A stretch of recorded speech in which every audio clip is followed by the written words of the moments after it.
One. Now we're recording. Thank you for joining us.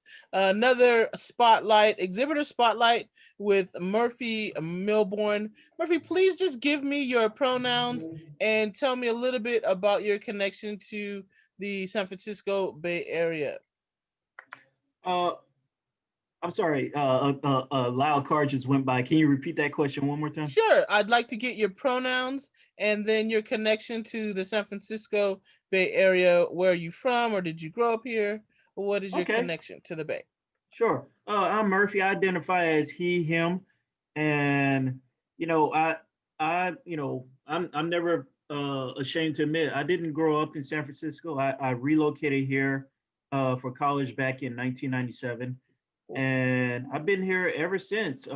Mostly, I've been in the San Francisco Sunset since '97. It's my home. I love the place. You know, I treat San Francisco. I tell people San Francisco, the best way to approach it is it's kind of like if you take care of San Francisco, it will take care of you. Nice. And ever since I moved here, I've known if you connect with the city, you connect with not just with the rich people, but we talk about people that live here, kids, community, old people of color. And you take care of them, they'll remember you. They'll take care of you. I mean, it's weird to think that years later, it's like, oh man, you used to be 4 years old. Now you're like a man. That's weird. And people will remember you lend out. Right. And I So think, where did you come? I'm sorry. You came here for college. Where are you from? The East Coast or Midwest? Or Oh no, I'm from Texas. oh, Uh, nice. Yeah, I grew up on a small, dinky area called Galveston County. There's an island that sits off the coast in the Houston Bay. It's called Galveston. I love that Wow. place still. I still think it has a better Mardi Gras than New Orleans. Nice. And that is pretty much, when people talk about Juneteenth, Uh-huh. that's a spot right there. Oh, wow. It's funny, how Juneteenth was there and it was so normal. And I come out here and everybody's like, it feels like it's bigger outside of Galveston. I'm like, wow, it's like people really, wow, it's like it was so normal, but that's cool. That is So cool. Galveston area is where I, graduated, grew up. So you came to San Francisco State? Yep, I went to state. You know, Nice. I love that school still. Alma mater. I got my bachelor's and master's there. Um, it wasn't easy, wasn't bad either, but it was a great experience. It definitely helped shape who I was today. San So, Francisco definitely helped shape me as an artist. so in terms of art education, did you take classes there? What sort of inspires you to make comics? And have you always drawn, or have you always done cartooning, or did you take classes as an undergrad, or how did that happen? I would say, I can be like most generic answers and say I've been drawing since I was a kid. But the truth was, I think I really picked up the pen and got serious about drawing, or I would say got serious about experimenting with drawing was in grad school. Oh, wow. Okay. Um, I was in, or I would say not really, I would say probably, yeah, definitely grad school. I always say I went to art school, but actually it was grad school. And I was just sketching through grad school. It wasn't art, but I was studying social work, but I sketched throughout grad school, so it was like art school. Nice. Nice. And but And yeah, I remember I was getting in the student union, and you got a little extra money to get student books and stuff, and I had that little bit left over. And before then, I've been a big fan of like comic books, uh, manga, anime, and I remember seeing in the student union section there was a book. It was called was it How to Draw Manga? It was like one of those basics, and I was like, I got a little extra money, sure, I'll get it. Don't mind reading nice. it. And so I remember I was just sitting in class, just imitating. And it was it was a How to Draw Manga book from Japan, and actually I still have it. Wow. I keep it, and I admit there are times I still refer back to it because I would say when people talk about my influence in the manga world, it's it's a little, I would say, more retro style, not too much into the whole uh 2000s angular looking characters. I was more into like 1980s uh Takahashi's and when characters or have more smoother, rounder faces. I was But gonna say, what particular comics or manga or anime influenced you?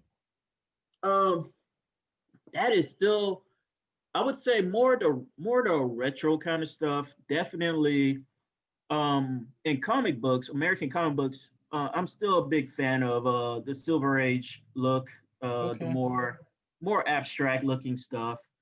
I have a lot of respect for the more newer stuff when things are more heavily rendered, more realistic. But I don't know. For me, I'm more into like abstract styles. You okay, know, more abstract because I don't know. I also like it has that more kid friendly feel. right. You know, And that 'cause- we're talking Silver Age, so that's like Superman and Batman when they first came out. yeah, like around like before the '70s. I would say like yeah, between like the '50s, like the '60s and the '50s and stuff like Right. that. Um, Nice. it's the style was simple, but yet it was fun, and Right. that's what I really liked about that. It was fun, and as I got older, yeah, I saw cooler looking stuff, but the comics got so serious with their art, it didn't feel fun. Mm. And then I found myself, I did experiment with, the more realistic stuff, but it just didn't feel fun. It felt, I sometimes I felt as serious as my art, and that took the fun out of it. So And do you so feel? Go ahead. I'm sorry. oh, and so and I did try, do more realistic looking art, but then it just felt too serious. I like dark, serious stuff, but I also want to have fun drawing it. So Right. more abstract, more stylized stuff tends to be more fun, I and was that gonna makes say drawing more fun. the heavier topics. Do you feel like? I feel like the more heavily rendered, then yeah, the storyline gets more serious too, and that's what I was gonna ask. You feel like just the plot and storyline was a lot more lighthearted back then too. Yeah, the storylines were lighthearted. Let me see. Though I would say there was a time, especially during the Bronze era, which was after between was it during the '70s and the mid '80s, Right. when once again things were not heavily rendered as much.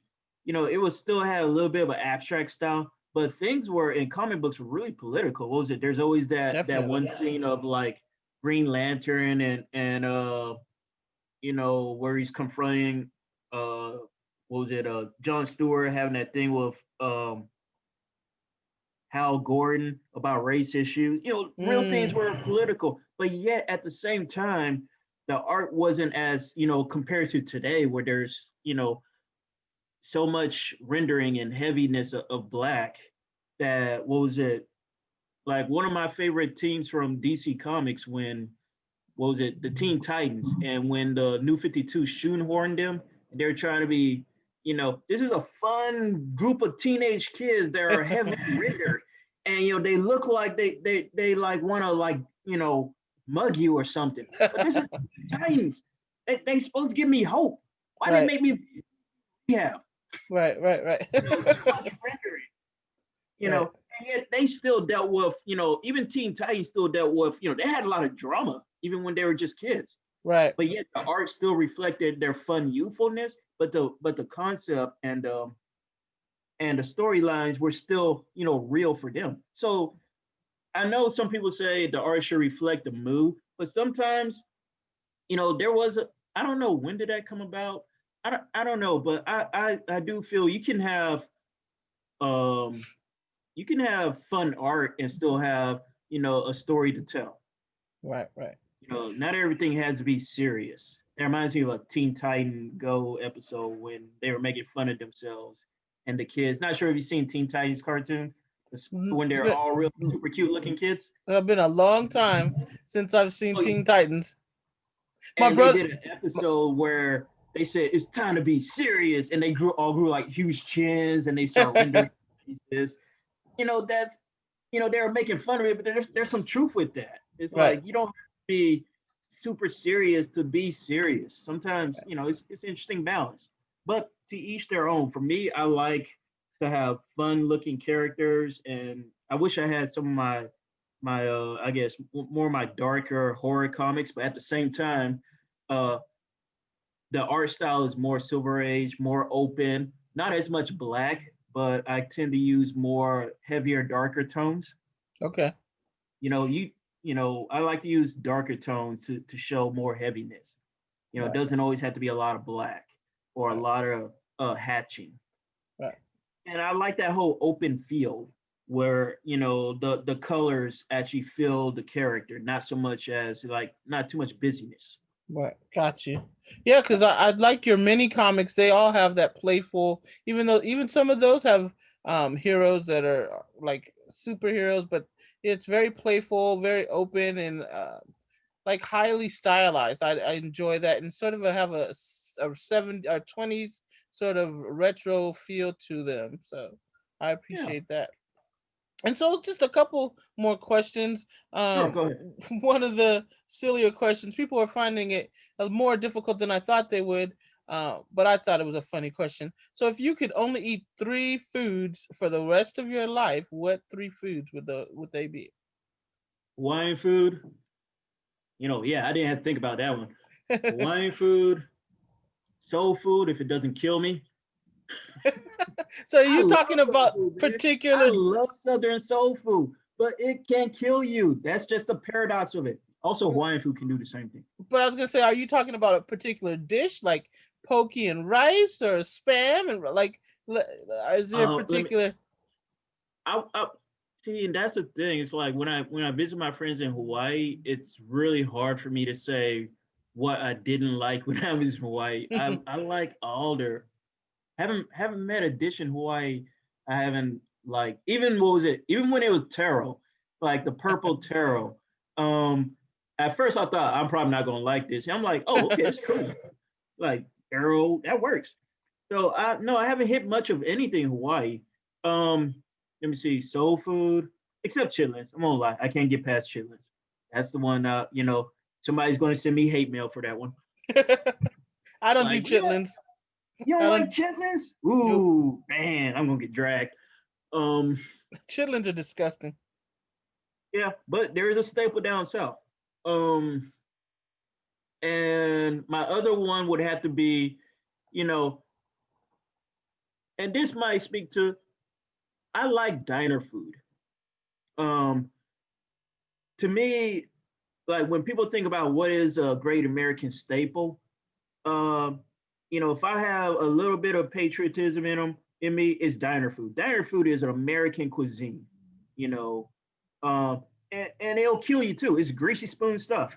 I was gonna say, there's a lot of gravy and potatoes and like good But meats and meatloaf and mashed potatoes is I think diner food or good. I mean, I grew up, especially in the South. There's a place called Kettle, but diner food is American staple. And the great thing I like about diner food is that it's not just one thing in there. You can have breakfast 24/7. So having a pancake, omelet, you know, eggs, any time of day. That was just a great thing. I love that. And it's a diner food is a comfort food. Right. It's one that I have a lot Excuse of me. memories around about the comfort of dining food. Or Well, was it? you're the first person to expand it to cuisines rather than individual foods, but I'll take that answer. Oh, okay. Sorry. Next Failed. question. Next question. So if you're just on a deserted island, stranded on a deserted island, which three people would you bring with you? Now you're really limited to three people this time, or They three got to be sin. alive.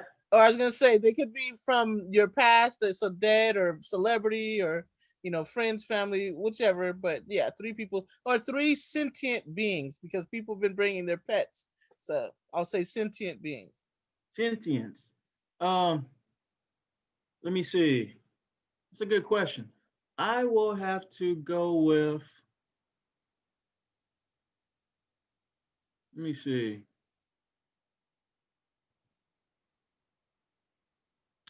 Let me see. I will say my wife because I got to keep balance. Um, Okay. And I'm not saying she balanced me out. I gotta have some somebody to argue with her once in a while. Um, I like to have my mother. Oh, That would be somebody that would keep me balanced. sweet. Somebody that knows me and able to like say, now look, Murphy. And then I'll be like, okay, yeah, you're right. Damn. So I need my mother to keep me balanced, especially if I'm trying to figure out how to make fire and I can't figure it out. Hey, your mom might know how Um, to make fire. Hey. she'll probably like calm me down after I like throw the sticks around. God damn it, fire. She's like, now calm down. You can do the fire. You're right, mom. I can do it. Just take my time. Rubbing the sticks. Yeah, Um, your mom might surprise you. She might know how to make the fire. yeah, and she might, she'll probably know some way to turn a coconut into like a Thanksgiving meal. I don't know. Well, moms always have a ton of stuff in their purse. She might have a meal in there, man. Right. You got all that stuff and you don't have a flare, mom? What the heck? Um, and also, and this might be so controversial and Uh-oh. so out of left field, but I would like to, have Robin Williams also on the island. Oh, that's awesome though. Oh my I God. mean, I like Robin Williams. I think I've only met him Yeah. twice, Oh wow. and we even one time passed him. Was it me and the wife? We were at the Lowe's Metreon, and him and his Oh wow. kids were, just walked by, and it's like totally, so normal. Right. But yeah, I need somebody that's gonna just make me laugh. Okay. So That's a that, sweet answer. yeah, Robin Williams, I miss that guy. I mean, he's not perfect. We all have flaws, but god damn it, comedians are great, are resources in the world that, their whole goal is to make you laugh. Right. They're not trying to take your money. They're not trying to, take your house or kill your kids. Right, What's right, their right. job? Make you laugh. It's like, how terrible of a person are you to just spend your life making people laugh? You should be Right. locked up. No, we need that in our lives. We Leave do. comedians home. Definitely do. Well, thank you so much for joining me. And man, your answers were stellar. So shout Okay. out. Do you have shout out to social media? You have your Instagram, Twitter, Facebook. Let everybody know where they can reach you. Um, Let me see. I would say just look on Facebook for Smurfy Graphics. There should be Perfect. only one. Nice. And yeah, look for Smurfy Graphics there. And let me see. That's about it. Yeah, I Okay. don't have a lot of things. I just, want a one-stop shop. I don't want people searching, let me look over here, let me look over there. It's like, oh my God, he still has a deviant art? That still exists? Yeah. Hey, that's a good site. I got one too, man. All right, thanks for joining me. I appreciate you. Sure, no And problem. cool, cool, cool. Thank you so much.